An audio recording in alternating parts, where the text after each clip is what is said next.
네, 여러분 안녕하세요. 한국의 자연과 문화답사 시간입니다. 벌써 10번째 시간이고요. 저는 글로벌 한국학과 주원규 겸임교수입니다. 네, 벌써 비대면 수업으로 진행하게 된 지가 열흘째, 이제 10번째 시간이 된 거죠. 중간고사도 포함을 하면은 12주 가량 지난 것 같아요. 이제 비대면 시대가 사실은 일상화가 되면서 이렇게 보게 되는, 얼굴을 보지 못하고 서로 수업을 같이 하게 되는 부분에 대해서 여러 가지로 아쉬움들이 많습니다. 하지만 그런 부분에 대해서도 여러분들과 제가 같이 조금 머리를 맞대고 좋은 의미를 계속 추구할 수 있다면 그것으로도 나름대로의 의미가 있을 수가 있을 것 같아요. 네, 그래서 여러분들과 함께 좀 더 의미 있는 그런 어떤 수업과 시간을 여러 가지로 꾸며보도록 하겠습니다. 자, 이번 시간은 9강에 이어서 그 한국의 보물과 무형문화재, 거기에 대해서 조금 더 자세하게 살펴보는 시간을 가져볼까 해요. 네, 오늘 보물을 첫 번째로 다시 한번 좀 나눠볼까 합니다. 서울 원각사지 대원각삽이라는 그 보물인데, 이거는 조금 이따가 좀 사진을 좀 보여드릴까 해요. 네. 이것도 이제 그 석비, 그러니까 돌로 만든 비석을 얘기하는데, 이게 어떤 그 왕의 명령으로 인해서 그 어떤 지역에 정신과, 그러니까 나라의 정신, 민족의 이런 것들을 좀 기록해 놓는 그런 의미가 담겨 있는 석비, 돌의 비석이라고 생각하시면 좋을 것 같습니다. 보시면은 서울 원각사지 대원각삽이 보시면 텍스트에 이렇게 지금 한문으로 되어 있죠. 이게 이제 무슨 뜻이냐? 그 대원각삽이라는 게 비라고 할 때는 이게 한자인데 이게 이제 비석 비자예요. 그러니까 돌을 깎아서 만든 비석을 얘기하고요. 그다음에 대원각사라는 게 이제 크게 근본을 깨우치는 그 흐름, 수행, 그런 것들을 뜻한다고 합니다. 그래서 이제 서울 원각사지 대원각사비, 이게 이제 보물 중에 또 하나예요. 저희가 지난 시간에는 어떤 보물을 좀 주로 했었냐면은 그 한국의 문화 중에 대표적으로 볼 수 있는 것들, 저기 동대문이나 남대문 가서 보셨잖아요.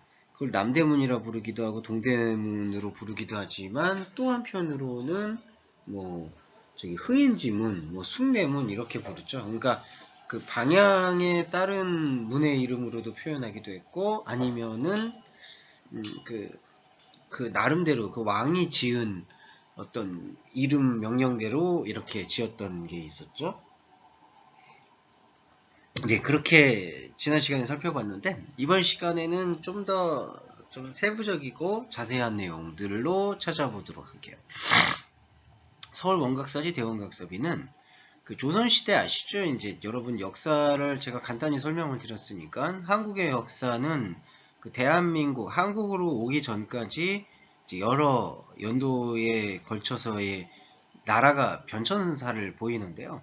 처음에는 고조선이라는 것으로 시작을 합니다. 이게 이제 기원전 꽤 오래됐어요. 기원전 오래되어 있는 느낌인데, 기원전 몇 년이었더라 이렇게 되어 있다가 고조선 지나가고, 고조선을 겪고 그 다음에 삼국시대를 겪고 그 다음에 통일신라를 겪고 고려를 겪고 조선을 겪고 그 다음에 일제강점기가 있고 그 다음에 대한민국이 수립이 됐어요. 근데 대한민국 수립이 여러분 아시겠지만 이제 분단 국가로 좀 남아있죠. 사우스 코리아 남한 지역이 있고 노스 코리아 북한 지역으로 나눠져요. 자, 그렇게 이제 왕의 명으로 조성이 시작된 게 바로 13년, 조선시대 세조 13년인 1467년에 이제 왕의 명령으로 처음에 조성이 시작돼서, 그 다음 왕이 성종 2년에 1471년에 완성이 됐죠. 그러니까 이 대원각삽이 비석은 얼마 정도 걸렸을까요? 1467년에 이제 시작이 됐는데 1471년에 완성이 됐으니까 4년이 걸렸어요. 야, 4년에 걸쳐서 비석을 만든다는 게 대단하지 않습니까? 그리고 현재는 어디 위치해 있냐면은 탑골공원이라고, 여기 탑골공원이 위치가 여러분들이 한국에 계실 때 한번 찾아가 보셔도 좋을 것 같아요. 탑골공원의 위치를 말씀을 드릴게요. 탑골공원에 대한 설명도 간단히 드려볼까요? 네. 자, 서울특별시 종로구 종로에 있어요, 공원이. 그 조선시대 중종 때, 성정 다음왕이거든요. 원각사 건물이 모두 헐려나간 빈터의 공원이 조성됐다. 그 원각사라는 지금 원각사 지금 나오잖아요. 원각사라는 그 절이 있었는데, 사적이 있었는데, 거기가 헐려나가고 난 다음에 이제 빈터가 됐고, 거기 공원이 조성됐어요. 이 탑골공원. 탑골공원은 1919년 3월 1일에 독립선언서가 낭독되었고, 여기 왜 독립선언서가 낭독되었냐면은, 그때가 이제 일제강점기라고 해서, 이제 조선이라는 조선에서 대한민국으로 넘어가기 전에, 나라가 이제 병합이 돼버려요. 그래서 병합이 된 것에 대해서 반발하는 입장으로서 독립선언서를 낭독해요. 그 다음에 1992년에 파고다 공원에서 탑골공원으로 이제 이름이 바뀌었어요. 92년도에. 얼마 안 됐죠. 원래 그래서 지금도 어르신들, 나이 드신 분들 사이에서는 여기를 탑골공원을 파고다 공원으로 많이 이용하기도 해요. 그리고 팔각정이 있어요. 공원이니까. 팔각정 중심으로 3.1 운동 기념탑, 3.1 운동 벽화, 그다음에 의암, 손병희 동산, 한용우 기념비 등이 있고, 그리고 중요한 게 두 가지가 있거든요. 여기 이 탑골공원 안에 원각사지 10층 석탑과 대원 각사비 등의 문화재가 있어요. 자, 여기 보시면 근대 공원으로 사적 제 354호가 있어요. 네, 자, 지금 탑골공원 안에 있죠. 탑골공원 안에 원각사지 10층 석탑하고 대원 각사비가 있다. 지금 여러분이 살펴보고 있는 건 바로 대원 각사비예요. 그 대한민국 보물 3호예요. 이 대원 각사비가. 자, 좀 더 설명드려볼게요. 이게 사진이에요. 이게 보시면,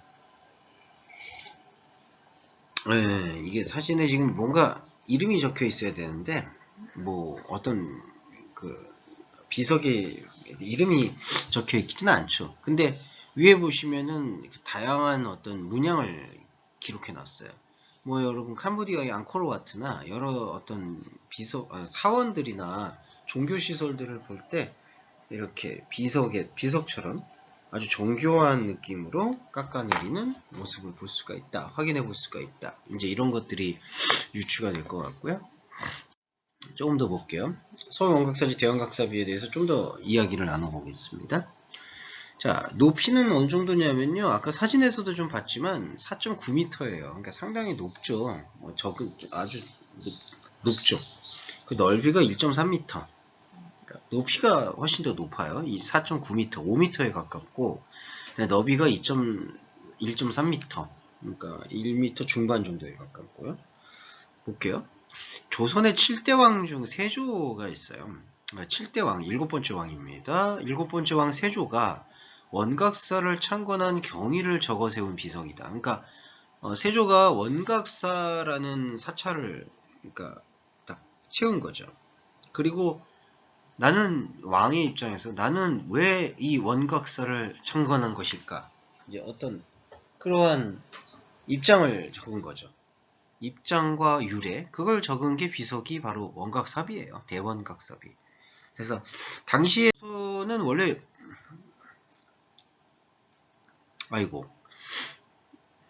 여러분 죄송해요. 그 원각사지에 대한 설명을 하다가 지금 바로 넘어가게 됐는데 원각사지에 대한 설명을 자세히 못 드리게 됐는데 잠시만 제가 지금 화면이 넘어가가지고 죄송해요. 원각사비에 대해서 제가 설명을 드리고 삼국사비로 좀 넘어갈게요. 제가 아까 어디까지 설명을 드렸냐 하면은 원각사비에 대해서 거기까지 설명을 드렸죠. 그 조선왕 세조가 불심이 가득해서 그 원각사비를 세웠다. 원각사비, 대원각사비가 있었는데 잠시만요. 제가 버튼을 잘못 누르는 바람에 이렇게 됐네요.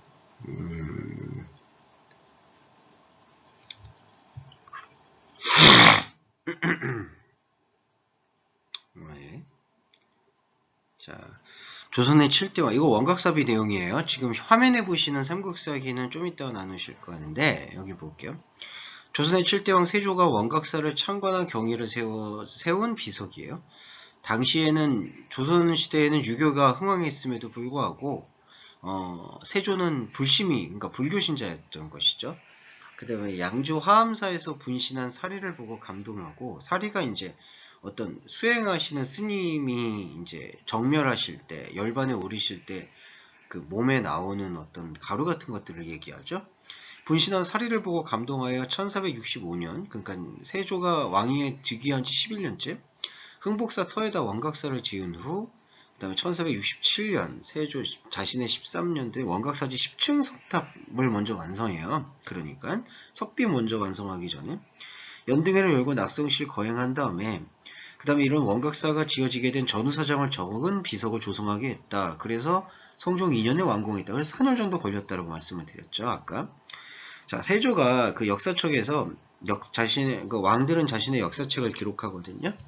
간경도감에서 원각경을 번역하고 회암사 사리탑에서 사리를 나누어온 것을 기념하여 10층 석탑을 세워요. 그러니까 아까 탑골공원에 원각사비도 있지만 더 유명한 것은 원각사지 10층 석탑이에요.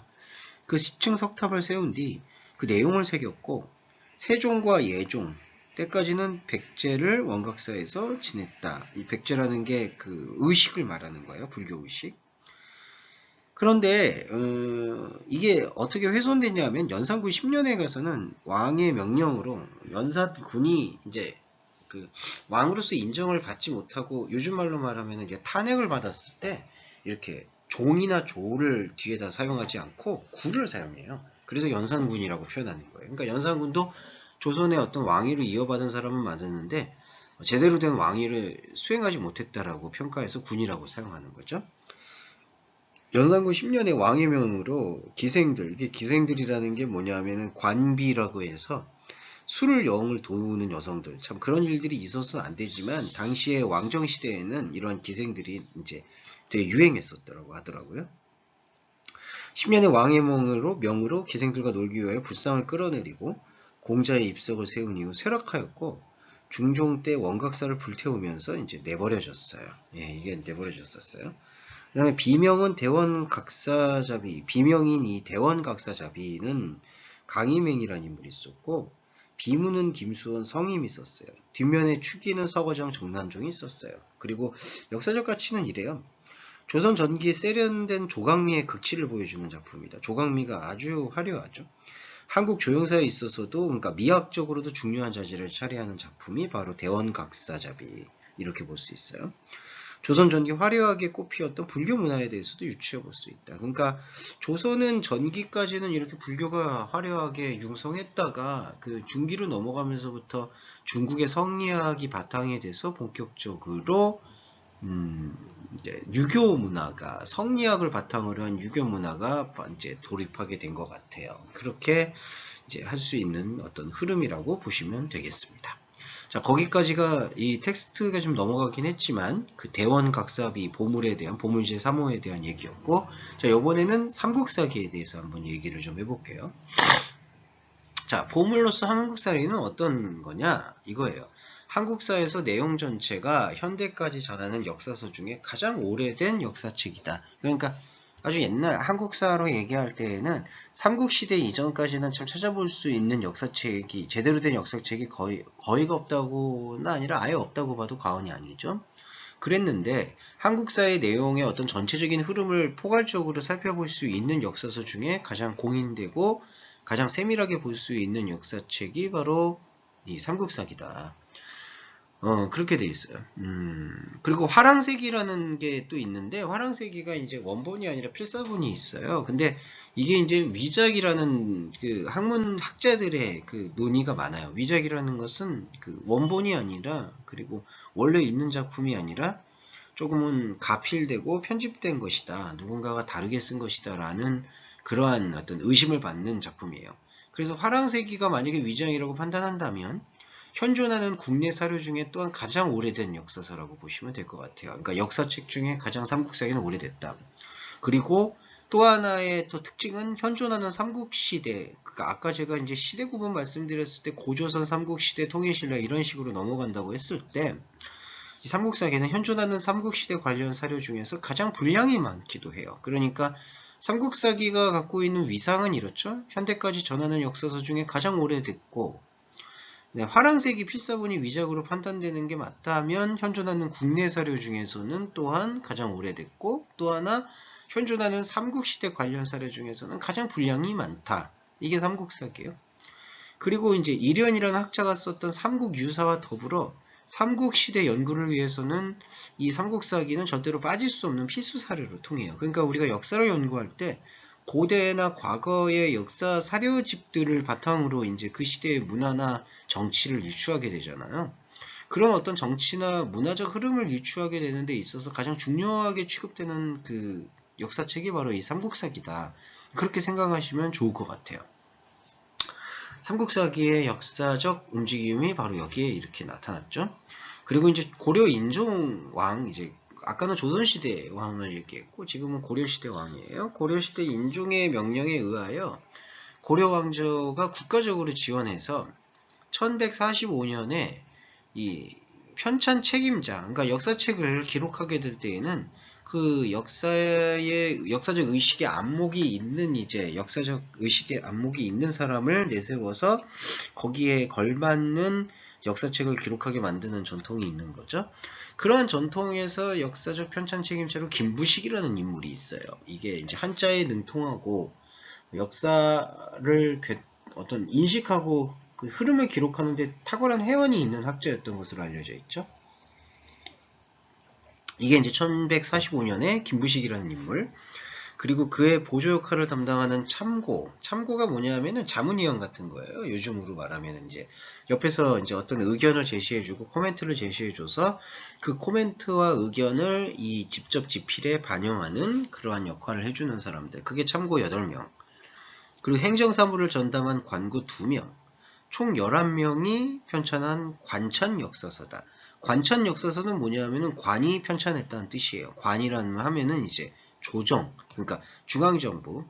이제 이때 당시는 고려는 역시 조선과 마찬가지로 이제 왕정 집중제이기 때문에 왕이 명령을 해서 삼국시대의 역사를 기록해라. 이런 식으로 해서 명령을 해서 아까 말씀드린 것처럼 책임자 김부식, 보조 참고 8명, 행정사무 2명, 그렇게 11명이 이제 왕의 명령에, 중앙정부의 명령에 의해서 집필된 역사서가 바로 관천 역사서다. 그래서 이 삼국사기의 내용은 뭐냐면 삼국시대와 통일신라 후 삼국시대의 역사까지 전방위적으로 다루고 있죠. 그러니까 삼국시대라 말하면 이거죠. 고구려, 백제, 신라의 역사적 이야기. 통일신라 시대는 고구려, 백제, 신라가 하나의 나라로 통합이 돼요. 그게 신라의 어떤 주도에 의해서 통일이 되는데, 그 통일이 되는 과정에서도 여러 가지 이제 그 중국의 당나라하고의 이제 연합이 있었죠. 뭐 그런 어떤 역사적 기록들을 담아요. 그리고 통일신라가 위세가 조금 약화되고 난 다음에는 후삼국이라고 해서 후 고구려와 후 백제가 또다시 이제 발흥하게 돼요. 그리고 그때 당시에 발해라는 나라도 있었거든요. 그 고구려의 북방지방을 이제 흡수해서 창설된 국가가 발해인데, 그 발해라는 국가까지도 함께 이제 통합이 되는 게 바로 삼국시대, 통일신라, 후삼국시대인데 그 모든 역사를 다루고 있어요. 꽤 돼요, 이게. 뭐 600년, 700년 정도 되는데 그 600년, 700년 되는 방대한 역사를 다루고 있다. 그 다음에 동아시아의 고전적 역사 서술 방식인 기전체 형식을 따르고 있다. 기전체, 이게 문체예요, 문체. 역사 서술 방식. 동아시아에서는 이 기전체를 자주 사용하는데 이 기전체에 대해서 잠깐만 설명을 드릴 수 있으면 모르겠는데, 잠시만요. 기전체. 자, 역사를 군주, 그러니까 왕이죠. 군주의 정치 관련 기사인 본기와 신하들의 개인 전기인 열정, 통치제도, 문물, 경제, 자연 현상들을 내용별로 분류해 쓴 지와 연표 등으로 기록하는 편찬 체제. 그러니까 왕의 이야기, 그리고 신하들의 이야기, 그리고 전체적으로 국가가 움직이고 있는 통치제도 부물, 경제 자연 현상들을 기록한 거. 그러니까 상당히 이제 조금 좀 전체적으로 통합적으로 볼 수 있는 이렇게 볼 수가 있죠. 이게 기전체예요. 그거는 저기 그 전한, 그러니까 전기 한나라의 사마천의 사기에서 시작되었어요. 자, 기전체로 되어 있습니다. 그렇게 돼 있고, 그 다음에 본기가 28권, 연표가 3권, 지가 9권, 열전이 10권, 총 50권 9책으로 기록되어 있다. 본기가 이제 왕의 그 흐름이겠고, 연표는 시대순으로 이제 구분한 거고, 그 다음에 지가 이제 그 문화, 풍속 그런 걸 얘기하고, 열전이 신하들의 이제 각 개인들의 움직임을 얘기하고 있어요. 근데 이제 50권 9책으로 이루어져 있는데, 현대에 남아있는 책들은 사실 안타깝게도 삼국사기 원서 중에 김부식이 편찬한 원본이 남아있진 않아요. 그러니까 원본이 남아있으면 좋은데, 안타깝죠?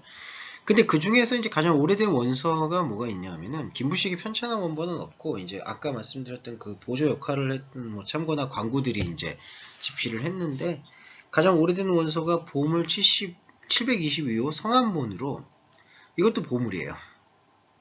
13세기 후반에 제작한 것으로 추정을 한다. 왜냐하면 이제 삼국사기가 당시는 인쇄술이 발달이 안 되니까 한번 적었잖아요. 그러면은 또 필사를 해서 보존하고 후대에 보존하고 또 필사를 해서 후대에 보존하고 그렇게 보존하는 방식을 택했던 것이죠. 그렇게 택한 방식으로 이게 내려왔어요.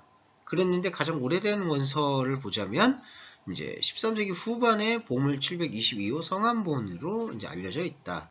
성안본은 지금 현재 성안 고서박물관에 소장되어 있어요. 자, 이게 이제 삼국사기고 사진 한번 볼게요. 네, 삼국사기 책. 예, 지금 이게 위작들이죠. 그러니까 옛날에 제일 처음 쓰여진 원서가 아니라. 네. 근데 이거를 뭐 위작이라고 얘기할 수는 없을 것 같아요. 왜냐하면은 다시 후대의 학자들이 이제 다시 필사를 한 거니까. 네. 인쇄가 발달하기 전에는 참 그렇죠. 자, 삼국사기 내용 좀 더 이어가 볼게요. 이름이 삼국사기인데 신라가 삼국 통일을 이룬 이후부터 고려 초까지 즉 삼국이 있지 않았던 약 260여 년의 역사도 같이 다루었는데 삼국사기는 신라가 아닌 이제 고려에서 작성을 했으니까 고려인들의 시각으로 봤을 때 다수 나눠진 후삼국 시대를 고려가 재통일한 것을 통일의 종결로 여겼던 것으로 기인했다. 그러니까 삼국사기는 고대도 고대지만 당시 고려 왕조 현실 그러니까 고려 시대 때 쓴 거니까 고려 왕조의 현실도 엿볼 수 있는 역사책이라 이렇게 평가를 받는 거죠. 또한 고려의 칭제 권원과 서경 천도 운동 이게 그러니까 서경 천도라는 게 그 수도를 옮기는 거예요.